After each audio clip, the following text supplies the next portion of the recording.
सो पहचान was actually born after a disaster. हमने message में एटलीस्ट अवेयरनेस पहुंचानी ताकि वो अपने बच्चों को प्रोटेक्ट कर सकें। अपनी माँ जो एक बहुत बड़े एक पिलर है फैमिली का, उसको निगलेक्ट करेंगे तो हम बच्चे को किस तरह हम काम कर सकते हैं कि हेल्थ केयर के लिए ज़रूरी नहीं है कि डॉक्टर वहाँ पे मौजूद हो। ठीक है, ये देख लो कि अब्यूज़ का केस तो नहीं है, और अगर अब्यूज़ का केस है तो उसको पट्टी बांध के घर ना भेजो, उसकी प्रॉपर मैनेजमेंट की ज़रूरत है, उसके लिहाज से मैनेजमेंट की ज़रूरत है। सोचें कि एक बच्चे का ट्रस्ट ही टूट गया और उसको शुरू से पता चल गया, एक पावर डायनामिक का पता चल गया। ज़्यादातर केसेस में यही होता है कि थोड़ा आगे जाता है तो फिर माँ बाप ही तंग आ जाते हैं कि यार छोड़ दे, केस को छोड़ दे, because it's not very pleasant experience for them in any वे।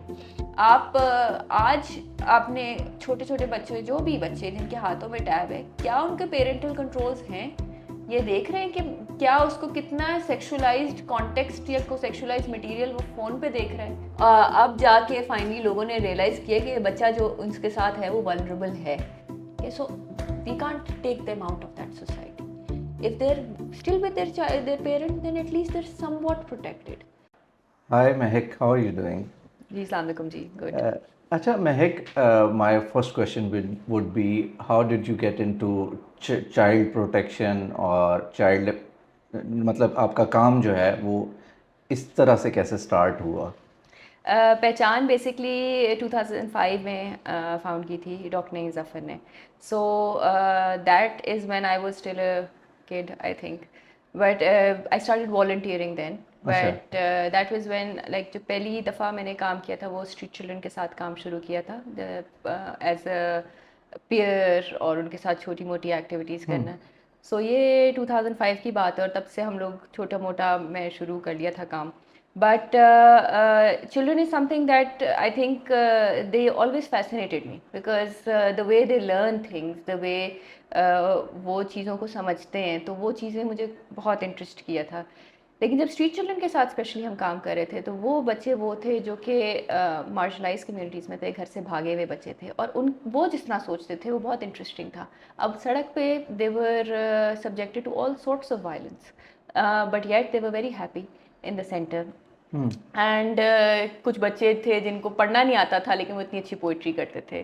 कभी उन्होंने पेन नहीं पकड़ा होगा लेकिन वो आर्ट सीखते थे। सो this is something that interested me when I was very young, and that is when I started thinking about it, and I chose psychology and then education, thinking about how first it fascinated me, second, and how I can actually make some contribution in lives of children जो कि थोड़े neglected हैं हमारी community में.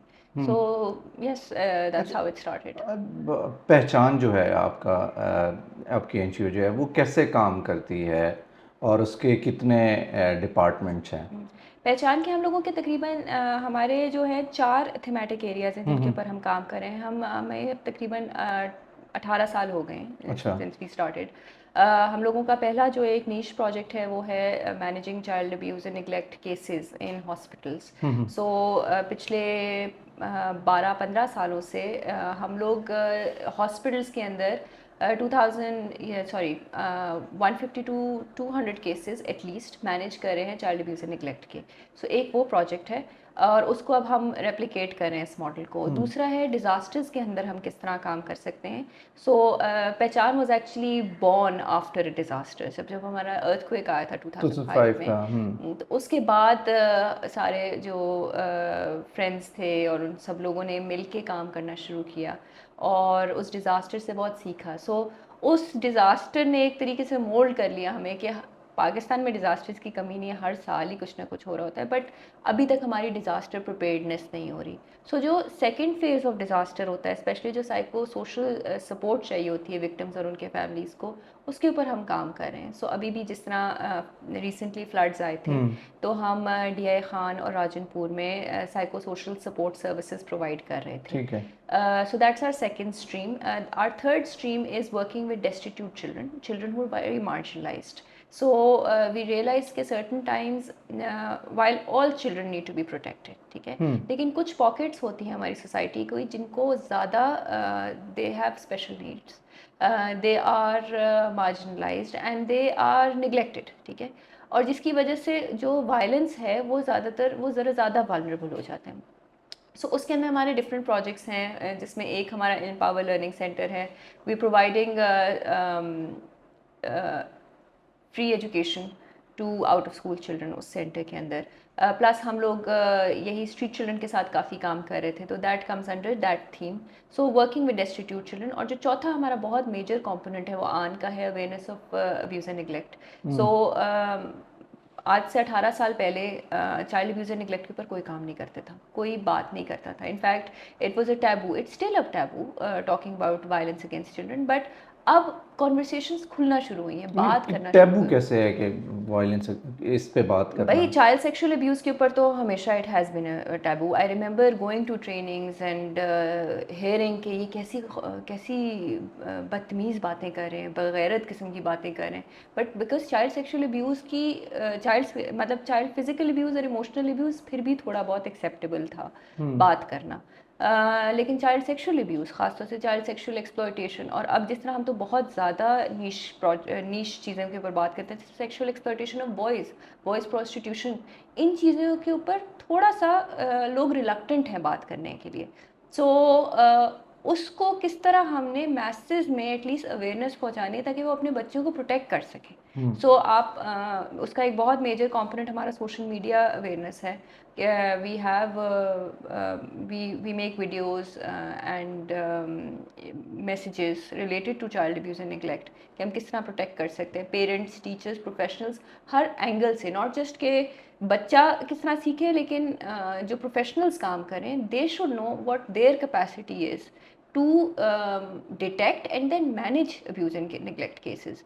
सो वो हमारा awareness का एक कंपोनेंट है। प्लस उसी के अंदर हमारी रिसर्च आती है। सो वीर हमारे कुछ साइंटिफिक पेपर्स के अंदर पब्लिकेशंस हैं। So we are working on that side of awareness, जो कि मैसेज के लिए भी है और प्रोफेशनल्स के लिए भी है। सो ये 4 थीमेटिक एरियाज़ हैं पहचान के, जिस पे हम काम कर रहे हैं। और प्लस हमारे जो कुछ इन्हीं में जो क्रॉस कटिंग हैं चीज़ें, जिस तरह अब हम रिसेंटली बहुत काम कर रहे हैं, mother and child health promotion centre हमारा खुशहाल ख़ानदान प्रोजेक्ट है। एंड वी फील के हम जब चाइल्ड अब्यूज़ एंड निगलेक्ट की बात करते हैं, तो हम उसको एक सिक्लूडेड टॉपिक नहीं, एज सिक्लूडेड टॉपिक कंसिडर नहीं कर सकते कि जी उसको बस रोकना है। जब तक हम एक फैमिली के को के जो बाकी सारी सपोर्ट्स हैं उसके ऊपर काम नहीं करते, फाइनेंसेस जैसे कि फाइनेंशियल्स, माँ बीमार है तो वो बच्चे की ऑटोमेटिकली वल्नरेबिलिटी बढ़ जाती है। माँ की मेंटल हेल्थ ख़राब है, उसको वो इतनी डिस्ट्रेस में है, तो ऑटोमेटिकली बच्चे को ज़्यादा मारेगी ना। सो जब तक हम माँ के ऊपर काम नहीं, माँ जो एक बहुत बड़े एक पिलर है फैमिली का, उसको निगलेक्ट करेंगे तो हम बच्चे को किस तरह हम काम कर सकते हैं। सो हेल्थ प्रमोशन सेंटर्स जो हैं हमारे, we building them across Punjab now, और वो उन पॉकेट्स के अंदर काम करिए जहाँ पे एक्सेस टू हेल्थ केयर बहुत कम है। सो एटलीस्ट जो हेल्थ का कंपोनेंट है वो कवर हो, और उसी हेल्थ प्रमोशन सेंटर के अंदर ही एक कम्युनिटी बेस्ड हमारा जो मॉडल है, उसमें हम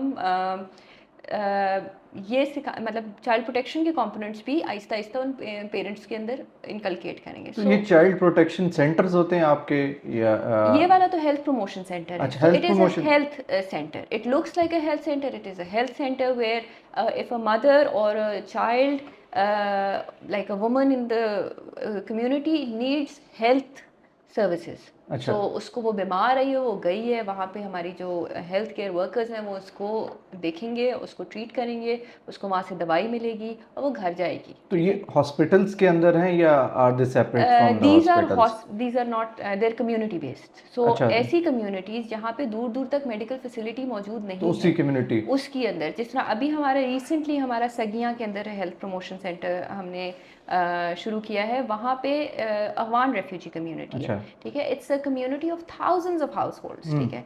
लेकिन व्हाट हैपन्स इज़, क्योंकि वो एक ऐसी कम्युनिटी है जो कि इवन दो लाहौर के अंदर मौजूद है, लेकिन उसकी मोर्टालिटी रेट बहुत ज़्यादा है, बच्चों की और मदर्स की बहुत मोर्टालिटी रेट है, क्योंकि बाय द टाइम वो बाहर जाते हैं सीख करने के लिए medical attention, it's too late.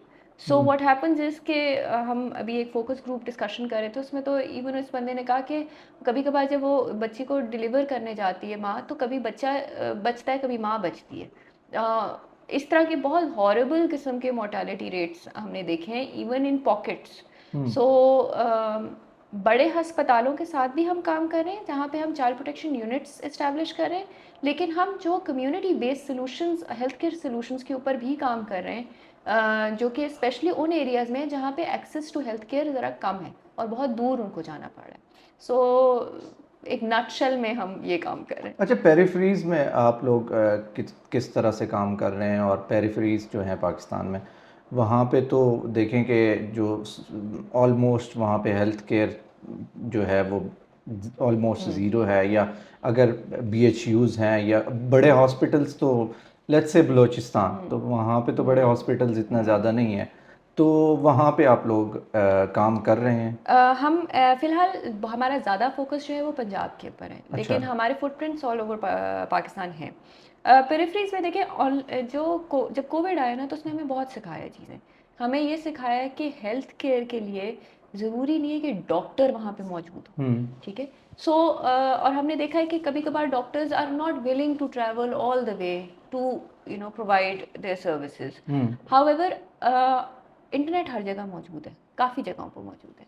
सो अब जिस तरह अब हमारे हेल्थ केयर सेंटर्स जो हम बना रहे हैं वो उस मॉडल पे बना रहे हैं कि जो कॉमन कोल्ड होती है या कॉमन डिजीज़ेज़ होती हैं वो तो आपका स्पेशलिस्ट की ज़रूरत नहीं है उसको ट्रीट करने के लिए, लेकिन हाँ उसको उस टाइम पे ट्रीट ज़रूर होना है, ठीक है? सो जो हमारे हेल्थ वर्कर्स हैं, जो ट्रेन्ड हेल्थ केयर वर्कर्स हैं, वो उन जगहों पे मौजूद होते हैं। प्लस उनको हमारी जो प्रोजेक्ट ऑफिस है वहाँ हमारी डॉक्टर है, she is there if there is a complicated case और अ केस जिसको रेफरल चाहिए तो वो she is one call away from the centre, ठीक है? और अगर कोई ऐसा है, प्लस हम लोग आइडेंटिफाई कर लेते हैं कि उस एरिया के पास कौन सा हॉस्पिटल है। सो अगर कोई ऐसा केस है जो कि मैनेज नहीं कर सकते वो हेल्थ केयर वर्कर्स, बिकॉज सबकी अपनी लिमिटेशंस होती हैं, और वी वो फिर रेफ़र करते हैं, अगर स्पेशलाइज्ड कोई काम है तो उधर कर सकते हैं। But our model is to do with primary health care जो कि उस वक्त मौजूद हो।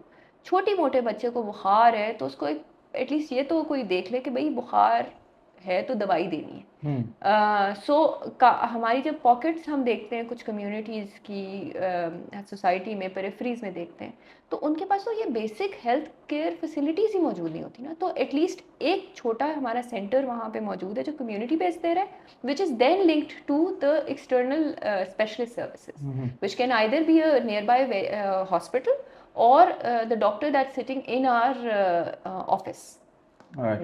अच्छा, if there happens a case जो कि चाइल्ड सेक्स अब्यूज़ का है, तो हाउ वुड अ पर्सन या वो जो विक्टिम है आप तक पहुंचता है? या वो पहले किसी हॉस्पिटल में जाता है, तो फिर आपके पास कोई वहाँ से हॉस्पिटल से कनेक्शन होता है, तो फिर आपके पास पहुंचता है, तो फिर आपका प्रोसेस क्या होता है?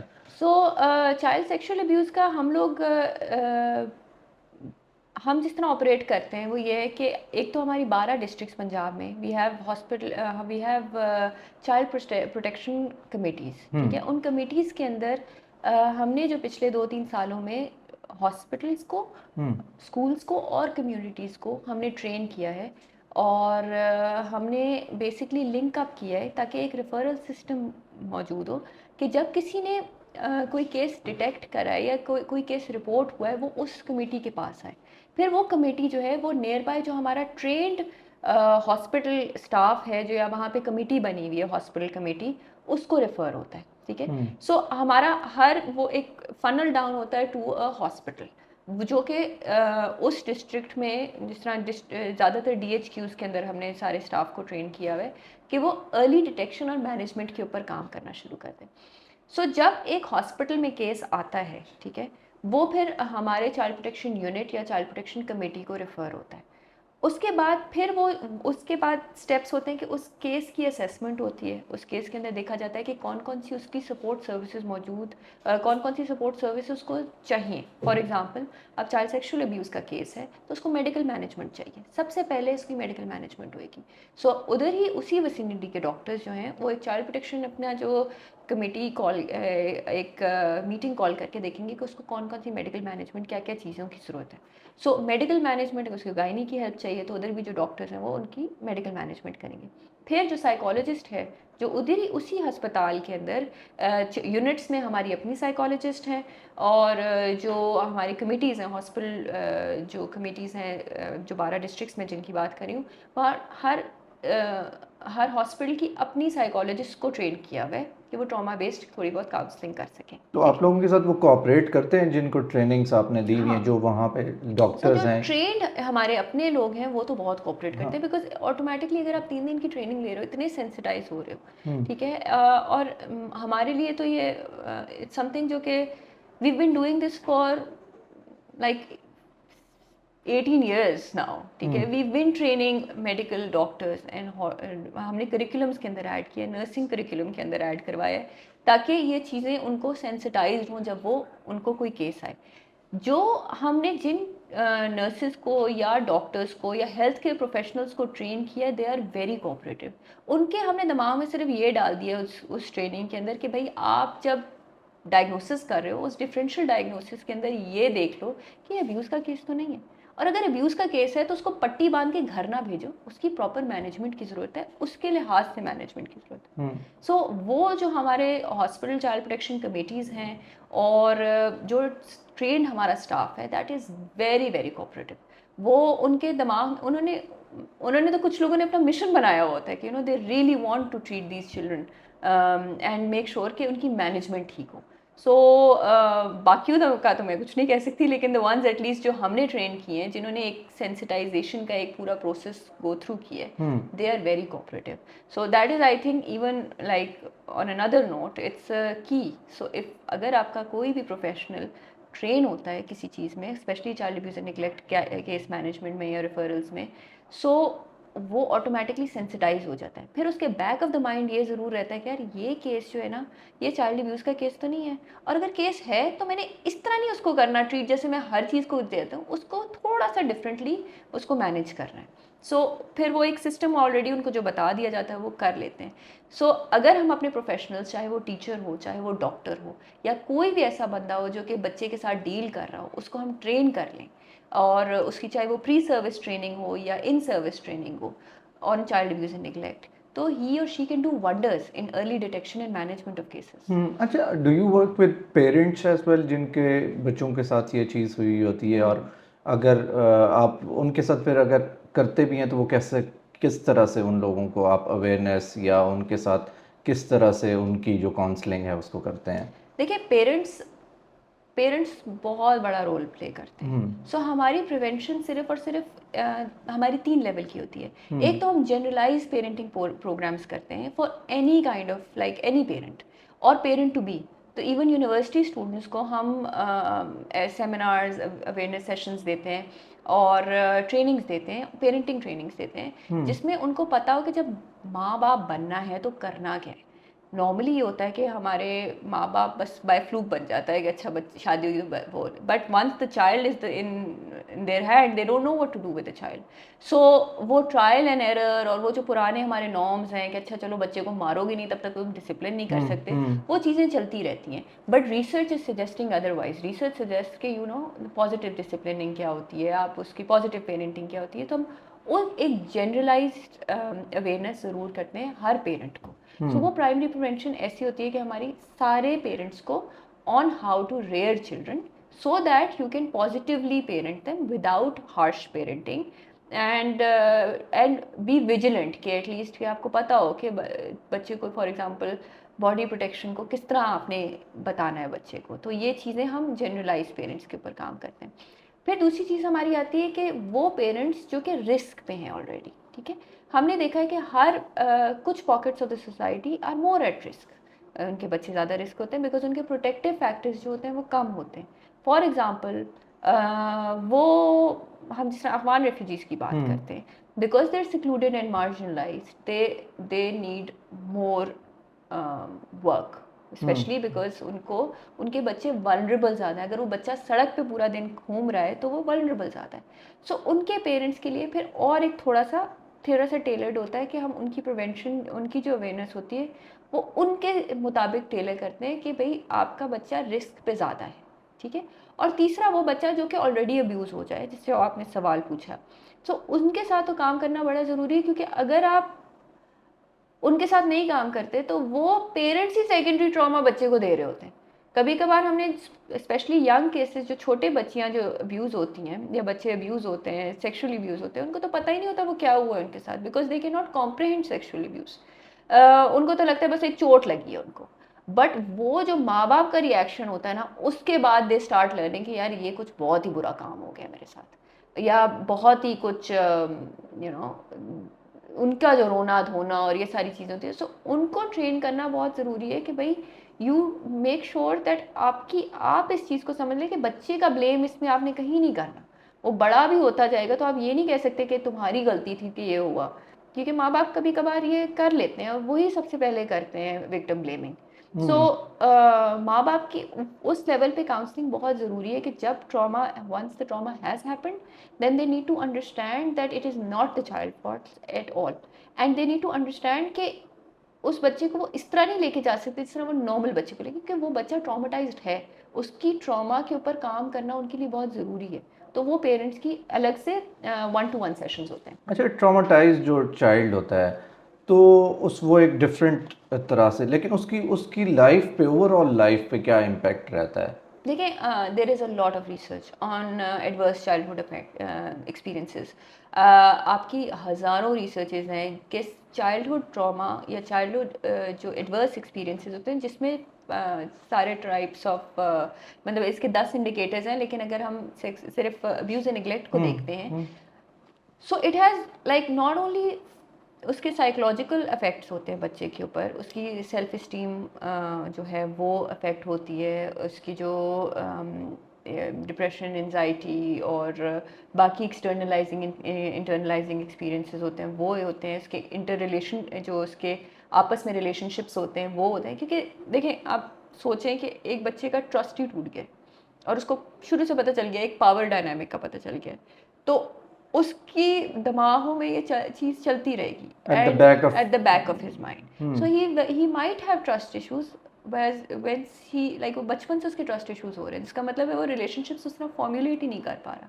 सो साइकोलॉजिकल अलग, बट एडवर्स चाइल्डहुड एक्सपीरियंसेस की जब हम स्टडीज़ देखते हैं तो we have seen that it has an effect on all these physical symptoms as well, including heart diseases, including their chances of having strokes, cardiovascular diseases, सारी even gastro के issues, जो कि आपको लगता है कि बस पेट में दर्द है या वॉट एवर, लेकिन trauma has that effect. Unless healed, trauma will have that effect. जो साइकोलॉजिकल इफेक्ट्स हैं, लेट्स से कि डिप्रेशन है या एंजाइटी है, वो तो पूरे ऑर्गन्स पे इम्पैक्ट करती है ना। एग्जैक्टली। सो वो ये चीज़ हम उसको ना सेपरेट नहीं कर सकते।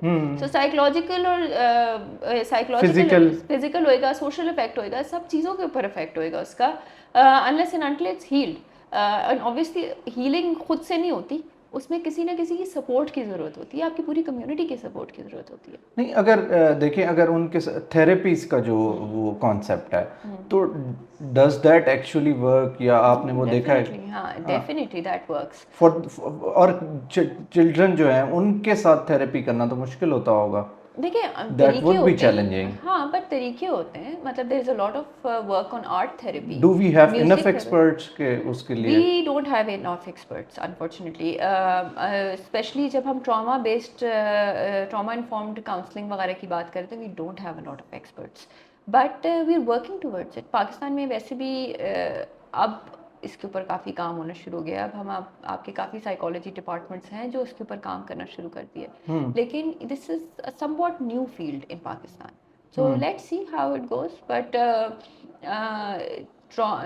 therapy given in the right way is always very helpful for the child and the family to heal.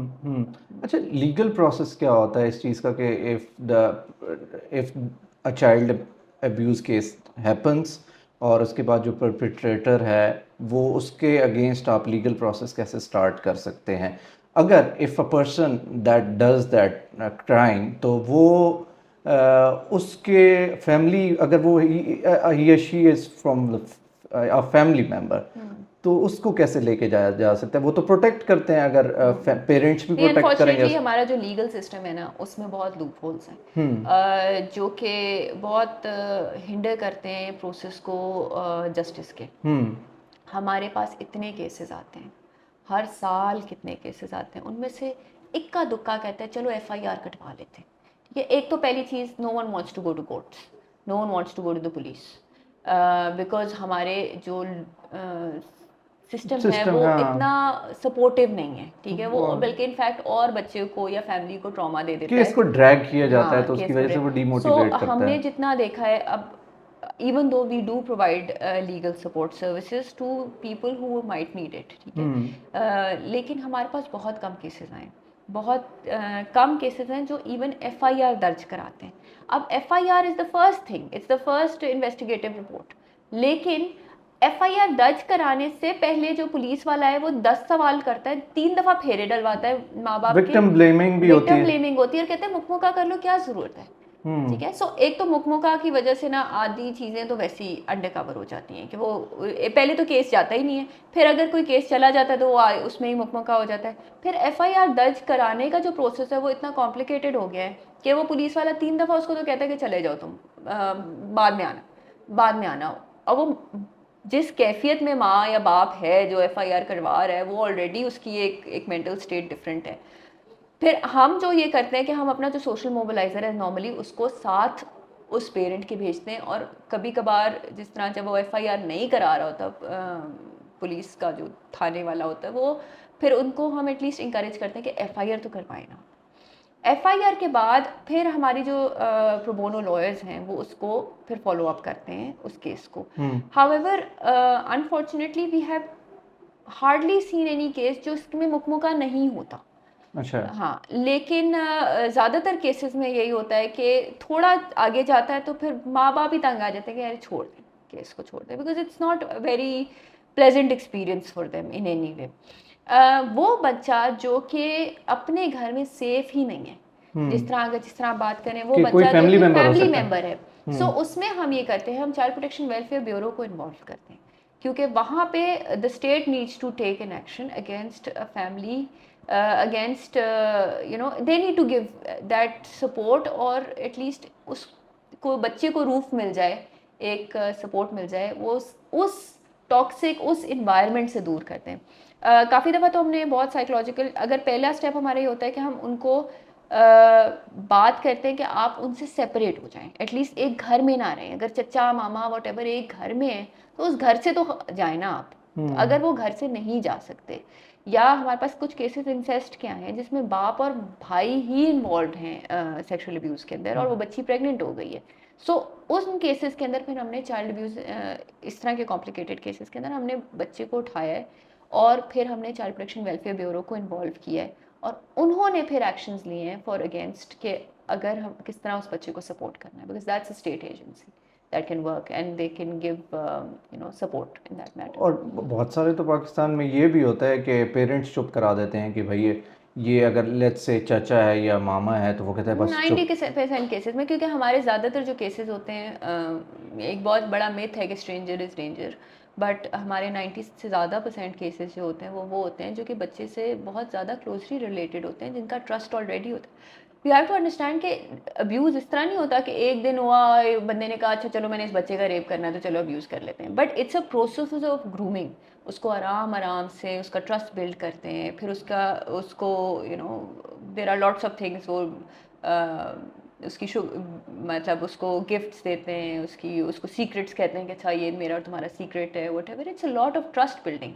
तो ट्रस्ट बिल्डिंग इसमें तो नहीं हो सकती कि स्ट्रेंजर तो ट्रस्ट बिल्डिंग नहीं करता ना, नॉर्मली तो वही करता है जो बच्चे के बहुत करीब है।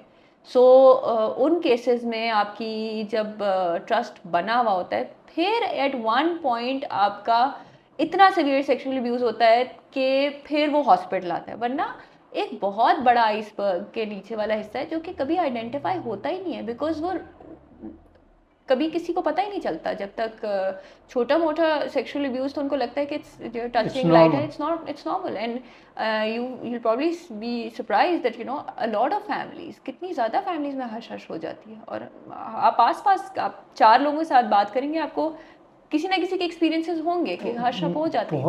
बहुत ज़्यादा ऐसे एक्सपीरियंसेस हैं कि मतलब मैं ऐसे लोगों को जानता हूँ कि जिनके साथ ये होता रहा है, और नाउ वो इस तरह की मतलब कि depression, anxiety, they are facing that, और वो उनकी लाइफ टाइम के लिए वो चीज़ हो गई है। लेकिन वही बात है ना कि वो वो इतना बड़ा सेगमेंट है जो कि कभी नोटिस ही नहीं होता। हाँ, उनको तो छोटी, शायद वो तो बड़े छोटी होके मोटी फिर चीज़। उनको जब बड़े होके एहसास हुआ कि उनके साथ हुआ क्या है। सो वो एक बहुत बड़ा सेगमेंट है। हम तो सिर्फ अभी जो हम बात कर रहे हैं वो तो हम एक्सट्रीम केसेस की बात करें जो एक्चुअली मैंने जो हॉस्पिटल्स में लैंड करते हैं। हाँ, ये तो ठीक है, वो बहुत बाकी सारी तो एक चीज़ें तो बहुत बड़ा एक अंडरकवर हैं, बहुत हाँ। सारी चीज़ें। अच्छा, मैं ये जानना चाहूँगा कि जो क्राइम जो कमिट करता है ये वाला, उसकी क्या मोटिवेशंस हो सकती हैं? मतलब ज़रूरी तो नहीं है कि वो उसकी या वो सेक्सुअल नीड को पूरा कर रहा है, उसके पीछे भी तो बहुत सारी मोटिवेशंस उसकी हो देखिए, सकती हैं। One thing we have to realize कि जो सेक्सुअल अब्यूज़र है hmm, as a child there is a very big likelihood कि वो खुद उसके साथ अब्यूज़ वो हुआ हुआ चीज़, है। हाँ, अच्छा। सो अगर एक बच्चा है जिसके साथ अब्यूज़ हुआ है, वो बड़ा हो रहा है, उसके लिए ये सेक्सुअल बिहेवियर जो वो नॉर्मलाइज हो गया है, क्योंकि उसने अपना कोपिंग मैकेनिज्म ने कह दिया कि यार मेरे साथ भी तो हुआ था।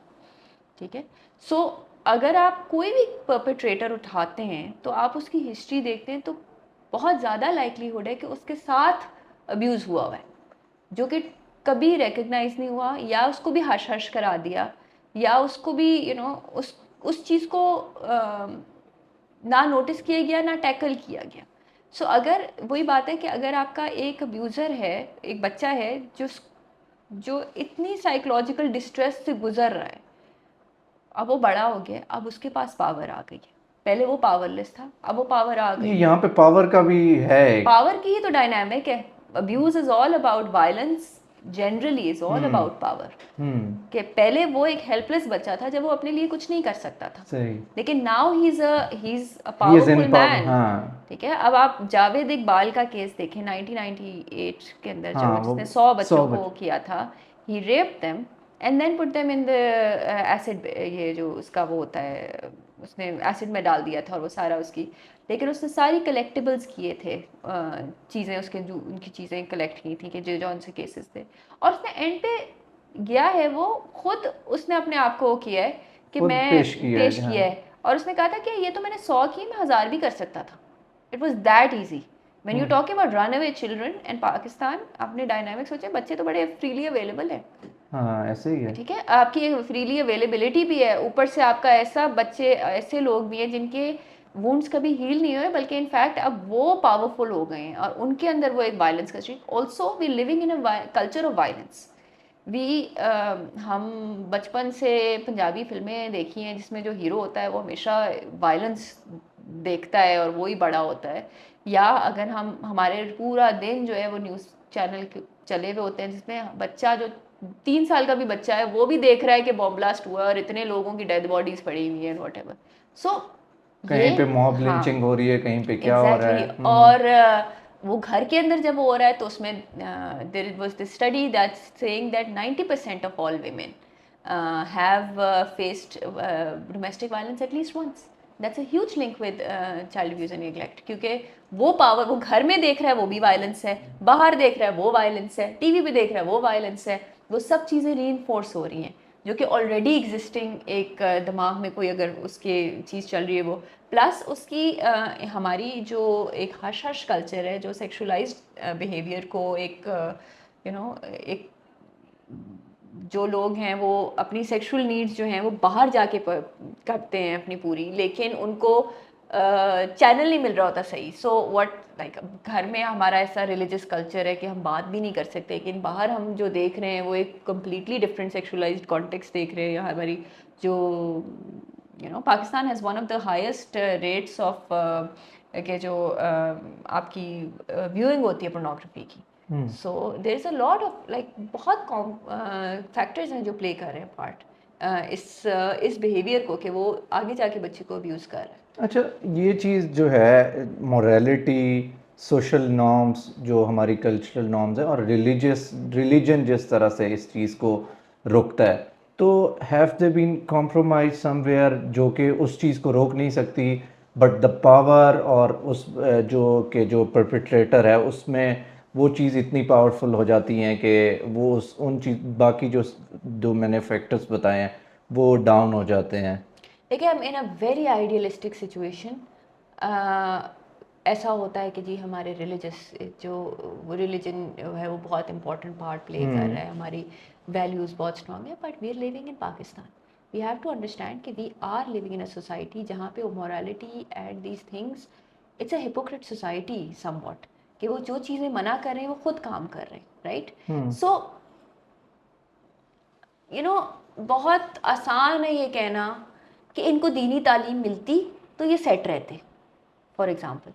लेकिन अगर आप फॉर एग्ज़ाम्पल मदरसाज में देखते हैं, I would be coming to that कि हाँ, वहाँ पे जो हाँ, अब आप मदरसाज में देखते हैं उनको दीनी तालीम तो बहुत अच्छी मिल रही है, लेकिन साथ साथ अगर रेजिडेंशियल फैसिलिटीज़ के अंदर वो उनका अब्यूज़ हो रहा है, सो इट्स वेरी लाइकली कि वो बच्चा तो अब्यूज़ फील कर रहा है ना, फेस कर रहा है। और कितना ज़्यादा रैम्पेंट सेक्शुअल अब्यूज़ है ये हम सबको पता है।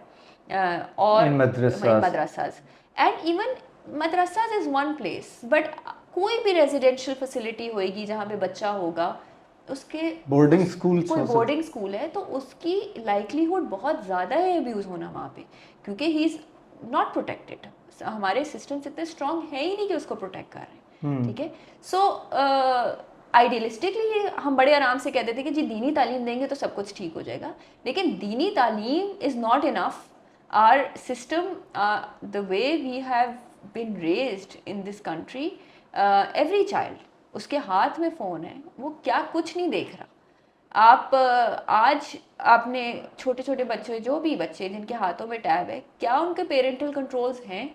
ये देख रहे हैं कि क्या उसको कितना सेक्सुअलाइज्ड कॉन्टेक्स्ट या को सेक्सुअलाइज्ड मटेरियल वो फ़ोन पे देख रहा है through YouTube while you're cooking your meal, वो आपने उसको फ़ोन दिया हुआ है, ठीक या है? टिकटॉक या दे दिए। टिकटॉक देख रहा है, जो भी एक वो कॉन्टेक्स्ट है।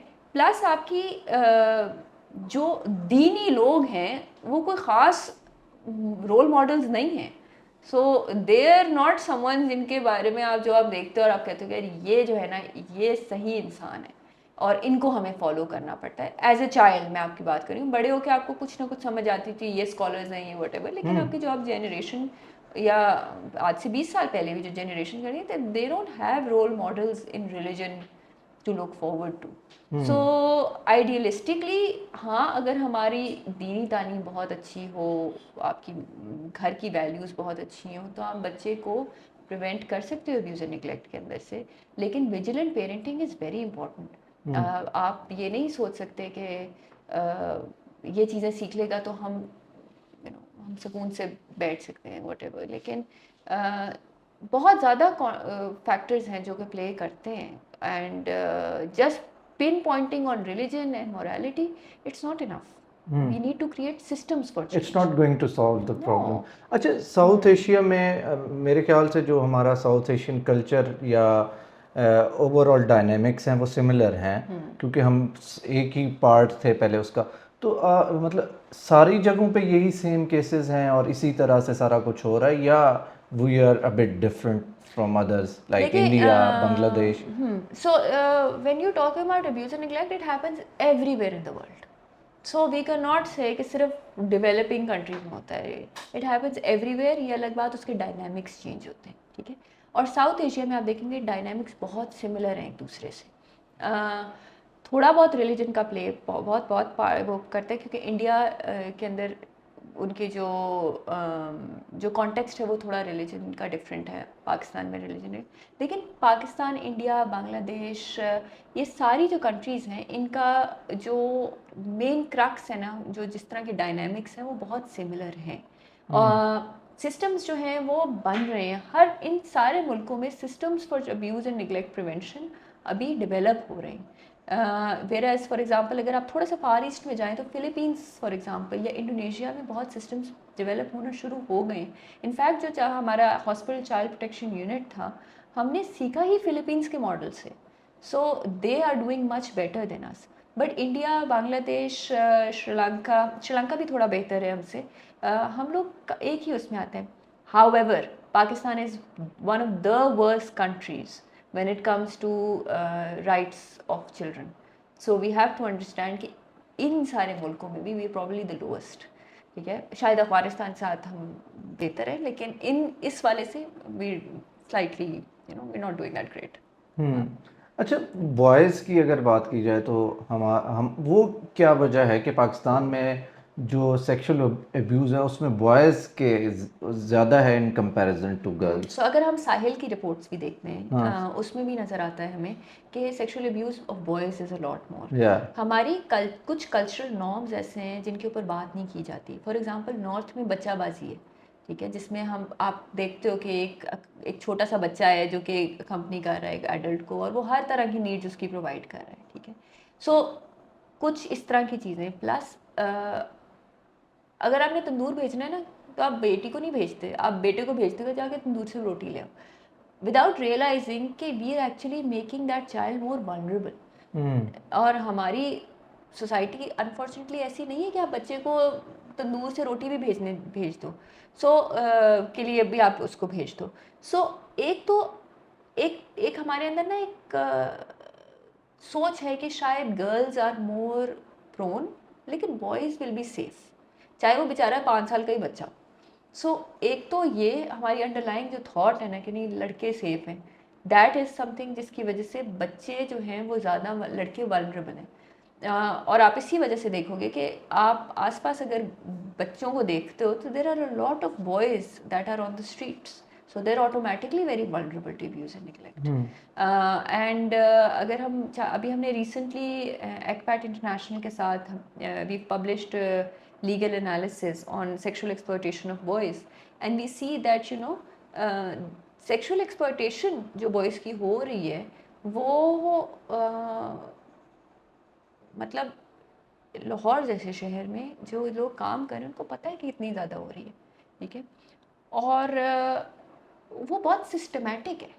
सो इट्स नॉट जस्ट कि वो बच्चा सिर्फ अब्यूज़ हो रहा है, बट उसकी आप dark web is very systematic. The way जो आपकी सारी बेगरी और ये सारी जो बच्चे रोड्स पे होते हैं, रन अवे चिल्ड्रन होते हैं, उनकी एक्सप्लॉयटेशन बहुत ज़्यादा सिस्टमेटिक है। जो बच्चे प्रोस्टिट्यूशन में जा रहे हैं, ट्रैफिकिंग में जा रहे हैं, it's a very systematic crime that needs to be addressed. अच्छा, हम लोग ना इस तरह की सोसाइटी में रेज हुए कि जहाँ पे कुछ चीज़ें डिस्कस नहीं होती हैं और कुछ चीज़ें डिस्कस होती हैं। वन ऑफ देम जो मैं सुनता आ रहा हूँ कि यार ये जो ट्रक ड्राइवर्स हैं, ठीक है, उनके साथ एक बॉय जो होता है वो उनको अकम्पनी करता है और वो भी उसमें विक्टिम होता है ज़रूर, मोस्ट ऑफ द केसेस। और उसमें ना सिर्फ मतलब कि सेक्स अब्यूज़ है, उसमें वायलेंस भी इन्वॉल्व है। और बहुत सारे ऐसे रीजन्स हैं जहाँ पे बॉयज़ जो है वो ये कल्चर बनता जा रहा है कि मतलब कि if there is a man और उसके साथ बॉय अकम्पनी करेगा तो वो वुड बी कंसिडर्ड कि यार मतलब लोग उसको हश हश करेंगे कि ये चीज़ है। शुक्र है ये कल्चर बन रहा है, क्योंकि पहले ये चीज़ नॉर्मल थी। अब जाके फाइनली लोगों ने रियलाइज़ किया कि ये बच्चा जो उनके साथ है वो वल्नरेबल है। स्पेशली जो ट्रक अड्डे वाली आप बात करें, अब पिछले कुछ सालों में रिसर्च बहुत ज़्यादा हुई है उसके ऊपर कि ये ट्रक ड्राइवर है या उसका जो ट्रक ड्राइवर का अड्डे होते हैं उनके, तो एक छोटा सा कमरा क्यों होता है जिसके आगे बल्ब हुआ होता है, और वो बल्ब मतलब देयर इज दिस थिंग के जब वो लाइट ऑफ होती है तो या ऑन होती है तो दैट्स एन इंडिकेटर कि the room is being used for sexual purposes, ठीक है, विद दैट लिटिल बॉय जो के साथ ही है। इसी द थिंग इज़ कि हमारे कल्चर में अगर आप पुरानी ट्रेडिशनल देखें तो हमने देखा है कि एक अप्रेंटिसशिप का कॉन्सेप्ट था कि एक बच्चे को छोटे को आप लगा देते थे कि बड़े के साथ सीख लेगा, ठीक है। कहीं ना कहीं वो हमारे इवॉल्व हुआ है कल्चर कि अच्छा वो बच्चा सीख लेगा, चलो वो टेलर के पास काम कर रहा है ना, जाके वो बच्चा सीख लेगा टेलरी सारी वो थोड़ा बहुत, या मैकेनिक की शॉप पे छोटा बच्चा सीख लेगा। लेकिन what they don't realise is कि ऑटोमेटिकली जब वो सीखने के कॉन्टेक्स्ट से जा रहा है, लेकिन अगर वो सुपरवाइज नहीं हुआ हुआ तो ही और शी इज़ मतलब वो बहुत ज़्यादा उसकी लाइक्लीहुड है कि वो अब्यूज़ होगा उसके अंदर। उसको मारें भी पिटेंगी, उसको गालियाँ भी पड़ेंगी, और वो फिर सेक्सुअली भी अब्यूज़ भी हो सकता है, ठीक है। सो that is it's a part and parcel. लेकिन जो इवॉल्व हुआ है ये सारा अप्रेंटिसशिप का कल्चर हमारा सदियों से आता जा रहा है कि आप एक छोटे बच्चे को सिखा रहे हो, इसके नेगेटिव इफ़ेक्ट्स हैं। और लड़कियों को आप इस तरह नहीं सिखाते। ज़्यादातर लड़कियां नॉर्मली अब्यूज़ होती हैं अपने घरों में, या अपनी ऐसी फैमिली मेम्बर्स से हो रही होती हैं, लेकिन लड़के ज़्यादातर इस तरह हो रहे हैं जो अपने एम्प्लॉयज़ से हो रहे होते हैं, या ऐसे जो कि नोन है थोड़े बहुत बच्चे बंदे से, इनके कोई ना कोई रिलेशनशिप बिल्ड हो चुकी है। सो जो आप ये बात कर रहे हैं ना कि अप्रेंटिस, ये एक छोटा लड़का, दैट इज़, आप इस बच्चाबाजी में भी यही देखें, आप ट्रक अड्डों वाले एरिया में ये देखें, आप दादा दरबार के पीछे वाले एरिया, जैसे आप लाहौर का जो ओल्ड लाहौर है उसके अंदर आप ये देखेंगे, तो ये चीज़ें आपको एक दफ़ा आप समझ जाओ ना तो नज़र आना शुरू हो जाती हैं। सो I think it's a good thing that at least people realize that this is, At least that is making people the are child, talking about yes, it. there's Yeah. the conversation has started.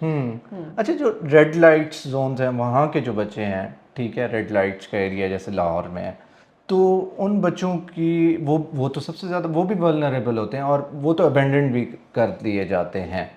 तो उन लोगों को, उन बच्चों को कैसे इस चीज़ से, एक तो वो अगर, वो तो हमारी बात हो गई कि उसका क्या प्रोसेस होता है अगर वो उस अब्यूज़ में आता है, तो उनको आप सोसाइटी का पार्ट कैसे बना सकते हैं?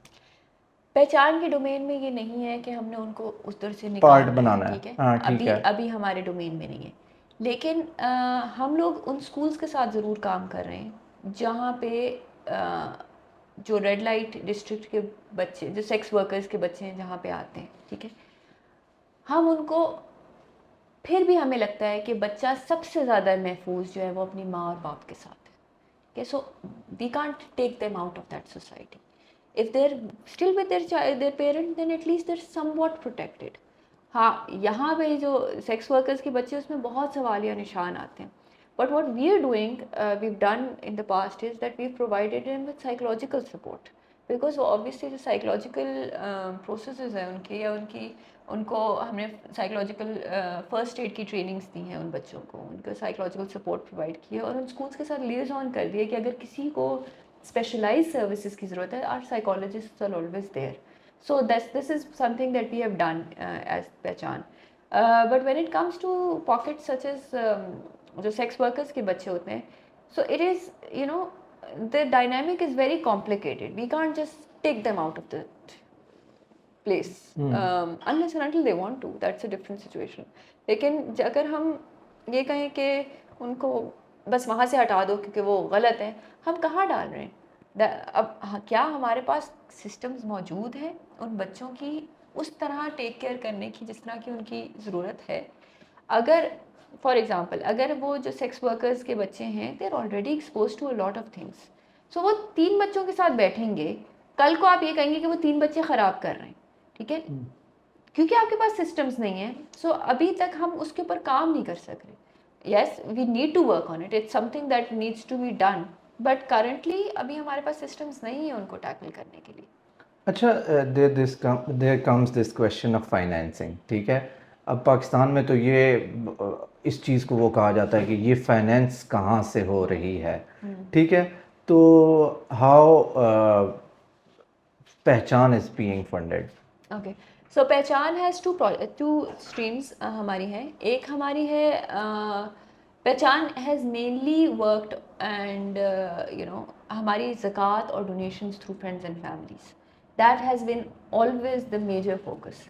सो हर साल हमारी डोनेशन ड्राइव्स होती हैं जहाँ पे हमारे फ्रेंड्स, फैमिलीज़ और people who can trust us, they donate, and उसके अंदर भी हमारे 2 चैनल्स हैं, एक ज़कात का और एक डोनेशंस का। सो ज़कात ऑब्वियसली उसके अपने पैरामीटर्स होते हैं तो उस तरह स्पेंड होती है, और डोनेशंस जिस तरह फॉर एग्जांपल हमारा जो खुशहाल ख़ानदान है, उस प्रोजेक्ट के अंदर जो हेल्थ के हमारे सेंटर्स बन रहे हैं, they are by the people, अभी बाय आर डोनर्स, जिन्होंने लैंड डोनेट किया अपना, जिन्होंने हमें हेल्प किया कंस्ट्रक्ट करें, जिन्होंने हमें हेल्प किया कि वो 1 साल की जो उसकी रनिंग एक्सपेंसेस हैं वो बर्दाश्त कर सकते हैं। So those are actually philanthropist and donors who are helping us to work for this cause, ठीक है।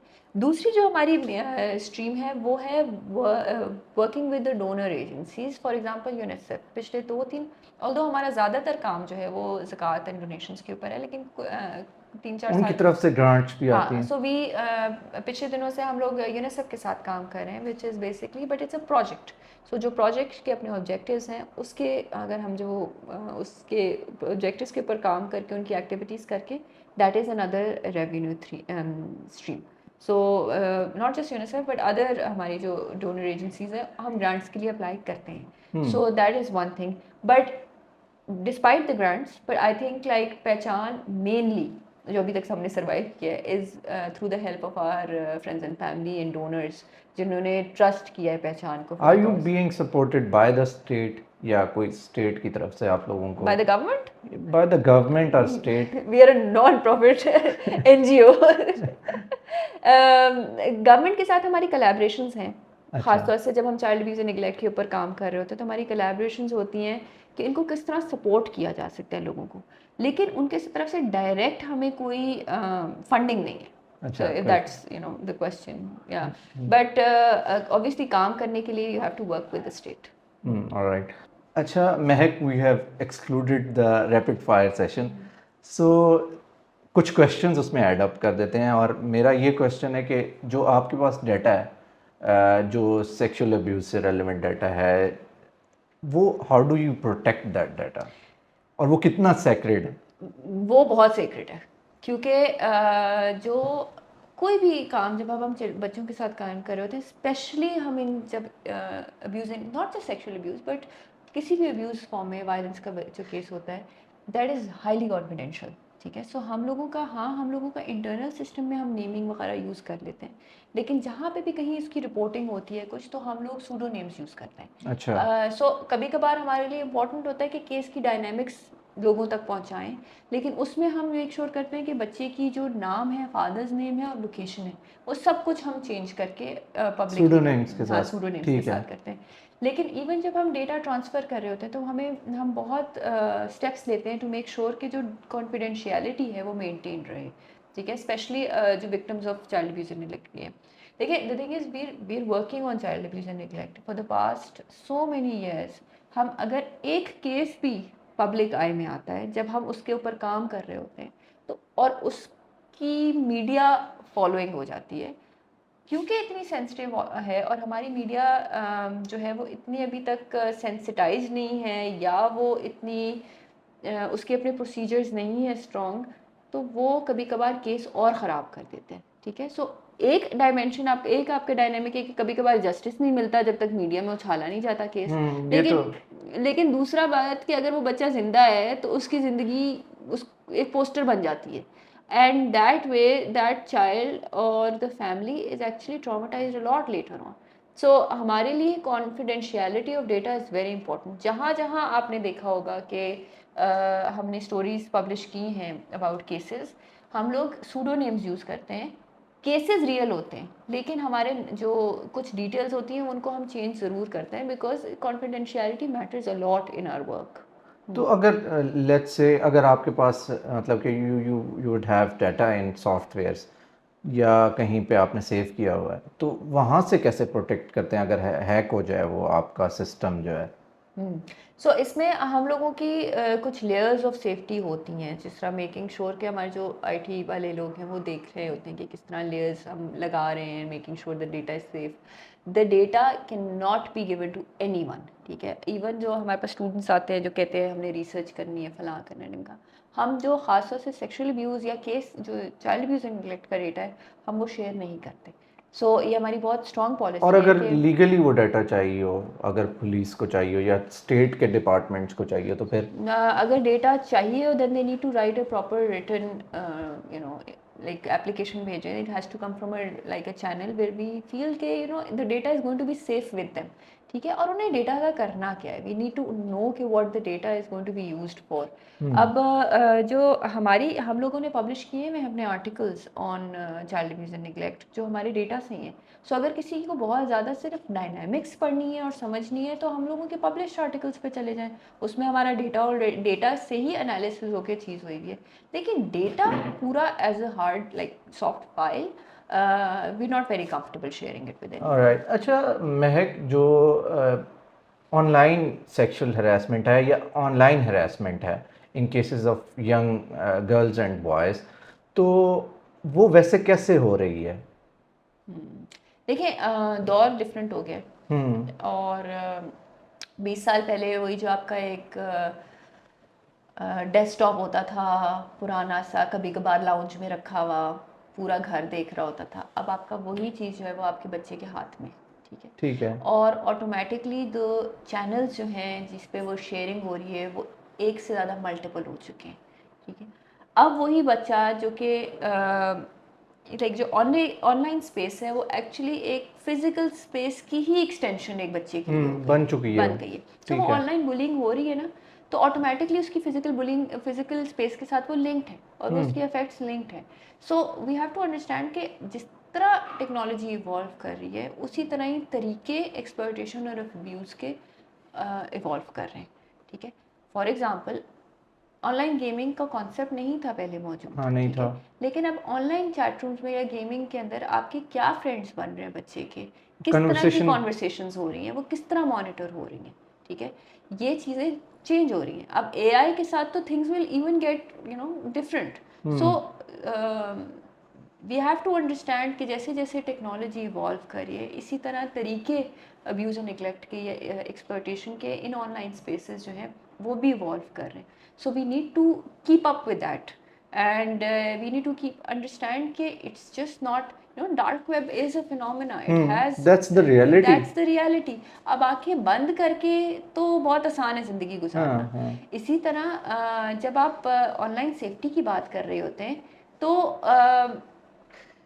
जब बच्चे को आपने एक टैब पकड़ा दिया है और आपने कोई पेरेंटल लॉक्स या पेरेंटल सिक्योरिटी सिस्टम कोई इस तरह के आपने कंट्रोल्स नहीं रखे, तो how do you know that वो जो एनिमेटेड मूवी देख रहा है वो उसकी सेक्सुअल ग्रूमिंग नहीं कर रहा, या एनिमेटेड कोई भी यूट्यूब पे चीज़ देख रहा है, लाइक इवन। लेकिन फिल्टर आउट कैसे किया जाए इन चीज़ों को? ये तो बहुत मुश्किल चीज़ है कि अगर अग्रीड, आप। हाँ, ये हाँ। बहुत मुश्किल चीज़ है। उसके लिए विजिलेंट पेरेंटिंग होना बहुत ज़रूरी है। आपको अपने बच्चे की, इवन दो मैं 90s में पैदा हुई हूँ या 80s में पैदा हुई हूँ, लेकिन मुझे 2022 का बच्चा रेज करना है तो मुझे उसके साथ साथ चलना है। अब you have to update I have yourself. To update myself, मुझे अपना सॉफ्टवेयर अपडेट करने की ज़रूरत है।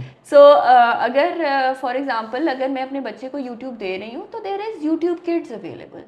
फॉर एग्जांपल अब मैं पहले इस हक में ही नहीं थी कि मैं अपनी बेटी को स्क्रीन टाइम वो हमारा, हाँ, how has your motherhood experience been? हाँ। सो अगर that's an continuing on that, important या क्वेश्चन। या स्क्रीन अगर मैं बेटी को अपनी दे रही हूँ, पहले 2 साल तो मैंने उसको स्क्रीन दी नहीं, क्योंकि अमेरिकन पीडियाट्रिक एसोसिएशन ने बड़े स्ट्रिक्ट वो कहा था कि पहले 2 साल अब बच्चे को नहीं देते स्क्रीन, ठीक है। लेकिन अगर मैं उसको अब दे, apart from like for example अगर उसने अपने मामू वगैरह से बात करनी है तो थोड़ी बहुत इंटरेक्शन इज़ फाइन। लेकिन अगर मैं दे रही हूँ, अब मैं रिसेंटली क्या कर रही हूँ कि जो उसकी मैं पहले वीडियो देखती हूँ, फिर मैं उसको डाउनलोड कर देती हूँ, तो मुझे लगता है वो सेफ़ है, ठीक है। फिर अपना मैं एयरप्लेन मोड ऑन कर देती हूँ और वो जो 6 डाउनलोडेड वीडियोस जो उसके वही अंदर डली देखें। हैं वही देखेगी वो बच्ची, ठीक है। So you just have to ये प्रॉब्लम सॉल्विंग है जो आपको हर वक्त करनी है, अंडरस्टैंड करना है कि यार ये एक प्रॉब्लम है, इसको मैं किस तरह सॉल्व कर सकती हूँ विदाउट अब फॉर एग्जांपल अब वो बच्ची ने देखना है फ़ोन, उसको उसके आसपास सारे बच्चे फ़ोन देख रहे हैं तो उसको लगता है कि मैंने भी फ़ोन देखना है। So you do this, you look at the video first, monitor के अब क्या दिखा रहे हो, फिर देख। 5 साल के बच्चे को आप उसका अपना पर्सनल टैब दे रहे हो जिसके ऊपर चेक्स एंड बैलेंसेस भी नहीं है, वो कोने में घर के बैठ के देख रहा है, तो हाउ कैन यू एक्सपेक्ट कि उसके पास कोई चीज़ ऐसा जो कंटेंट नहीं आ कंटेंट, रहा जो हाँ। उसके लिए ठीक नहीं है। So coming back to your question कि how has motherhood been, I think like as a person who's always been very interested in psychology of children and understanding child behavior, मेरे लिए तो ये बहुत मज़ेदार काम था क्योंकि मैंने पहले थ्योरी पढ़ी थी, अब मेरे पास एक एक्चुअल इंसान है जिसको मैं देख रही हूँ। So it's a lot of fun and it's a lot of learning. मतलब मुझे तो, मैं कभी कभार हैरान होती हूँ कि उसकी बातें सुन के कि किस तरह ये बच्चा सोचता है। बट उसका जो मेरी बेटी का है, being a working mother, I think उसका जो एक्सपीरियंस है वो ऑफिसेज और यूनिवर्सिटीज़ और सेमिनार्स और इन जगहों पे ज़्यादा है ना कि वो स्कूल में गई है अभी। सो बच्चे like, I think it's very important for us to make spaces safe for children. So अगर आपकी जो वर्क स्पेस है वो थोड़ा बहुत अडेप्टिव है बच्चों की, तो आप एज अ वो जल्दी ग्रो वो करेंगे। जल्दी ग्रो करेंगे और माँ भी सुकून में होगी कि वो किसी और को नहीं बच्चा दे रही without knowing what you know the child is up to. So, because being in a field of like education and protection, I think हम बहुत ज़्यादा ना skeptical हो जाते हैं बच्चे के मामले में कि किस तरह किससे मिल रहा है क्या कर रहा है whatever. So मेरे लिए बहुत ओवर important है. प्रोटेक्टिव हो जाते ओवर हैं। प्रोटेक्टिव हो जाते हैं. लेकिन सो मेरे लिए बड़ा important है ये समझना कि वो बच्चा मेरा कर क्या रहा है मेरे पीछे. So अब मुझे लेकिन उसको स्पेस भी तो देनी है एट द सेम टाइम। और आपको चेरिश करने हैं वो रिश्ते जो अल्लाह मियाँ ने बनाए हुए हैं. हमारा एक सोशल फैब्रिक बहुत स्ट्रॉन्ग है जो हमारी जॉइंट फैमिली स्ट्रक्चर्स हैं.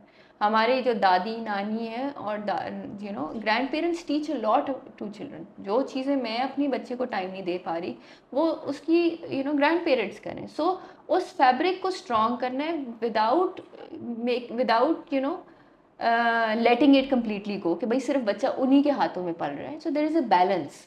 And I think I'm very fortunate to have a family and a support system जिसकी वजह से मैं काम भी कर रही हूँ और मेरी बेटी भी संभल रही है. तो वो अपने एज फेलोज के साथ उनको कैसे इंटरेक्ट करने देती हैं? वो भी तो उसकी ज़रूरी है ना। फैमिली में इतने बच्चे होते हैं तो उन्हीं के साथ ही इंटरेक्शन हो जाती है. बट मेरा नहीं ख्याल बच्चे को बहुत जल्दी स्कूल भेजना चाहिए कि आप 2 साल का बच्चा है तो आप उसको स्कूल 3 साल का तो एटलीस्ट बच्चा हो तब स्कूल जाए. सो एक स्कूल जाए या आप उसको एक्टिविटीज़ में इन्वॉल्व कर लो. लाइक अभी मैंने रिसेंटली उसको बैले क्लासेस में डाला हुआ था तो she was just learning dance and enjoying having a good time. She just needs to have a good time. So उसकी पीयर इंटरेक्शन भी हो जाए बट आप उस पर एक्स्ट्रा एकेडमिक बोझ भी ना डालो इतनी जल्दी बच्चों के ऊपर.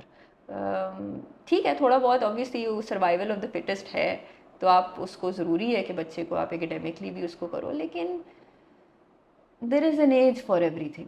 You know, if a young child just needs to play and have a good time. All right. Thank you, Meg. You're It welcome. was wonderful having this conversation. Or personally, I have learned a lot of things out Chale, of I'm this. so glad. I'm so glad. Thank you Thank you once so again. much.